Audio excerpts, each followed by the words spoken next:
Police आयुक्तालयाच्या हद्दीमध्ये Koparkhairane police station येथे 8 जून रोजी एक घरफोडीची घटना घडली होती, ज्यामध्ये 15,55,000 रुपयांचे सोन्याचे दागिने चोरून नेण्यात आले होते।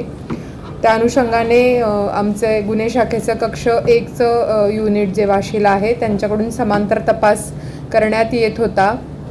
यामध्ये तांत्रिक विश्लेषण आणि CCTV यांचा वापर करून त्यांनी 2 आरोपींना अटक केलेली आहे, ज्यांच्याकडून तो कोपरखैरणेचा घरफोडीचा गुन्हा व्यतिरिक्त इतर 10 गुन्हे असे एकूण 11 गुन्हे उघड करण्यात आलेले आहेत। यामध्ये 2 चेन स्नॅचिंगच्या गुन्ह्यांचा समावेश आहे आणि 9 घरफोडीचे गुन्हे उघड केलेले आहेत। त्यामध्ये त्यांच्याकडून आत्तापर्यंत जवळपास 11,67,000 रुपयांचे सोन्याचे दागिने आणि 2 मोटरसायकल जप्त करण्यात आलेल्या आहेत।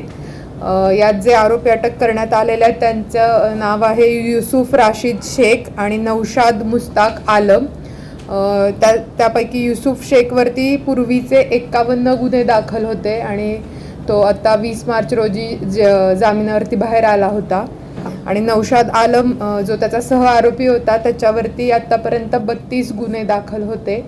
तर ही एक उत्कृष्ट कामगिरी आमचे पोलीस आयुक्त श्री मिलिंद भारंबे सर, सह आयुक्त श्री दीपक साकोरे सर, अपर पोलीस आयुक्त प्रमोद शेवाळे सर, आमचे DCP श्री सचिन गुंजाळ सर यांच्या मार्गदर्शनाखाली युनिट 1चे आमचे प्रभारी अधिकारी सिनियर PI विकास घोडके, API बनकर, PSI काकड आणि त्यांच्या टीमनी केलेली आहे।